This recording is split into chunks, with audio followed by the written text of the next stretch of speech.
একটা মিডিয়া কেন বলতেছে না 1971-এর মহান মুক্তিযুদ্ধের পর 72 থেকে 75 বাংলাদেশে যেই পরিমাণ মব সন্ত্রাস হয়েছে, যেই পরিমাণ কেওয়াস হয়েছে, ইতিহাসে তা আর হয় নাই। তার সাথে জড়িত ছিল কারা? এই যে মুজিব বাহিনীর গুন্ডারা।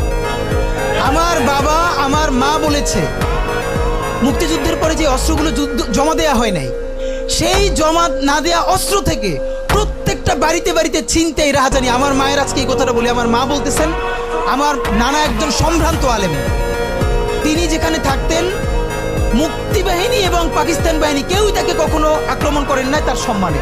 আমার মা খালার বাসায় ছিলেন, তাকে পুরো এলাকাবাসী দেখে রেখেছে। বাট মুক্তিযুদ্ধের পরে আমার মা বলেছে, তখন তার বয়স 16, আমার মা আমার খালা এবং এলাকার অনেক মেয়েদেরকে, যাদের চেহারা একটু ভালো ছিল, তাদের গায়ে কালি মেখে তারপরে অনেক সময় মাটির নিচে বাংকার বানিয়ে বা বিভিন্ন জায়গায় রাখা হতো তাদের সম্ভ্রম রক্ষা করবার জন্য। এই মুজিব বাহিনীর গুন্ডারা সেগুলো করেছে না?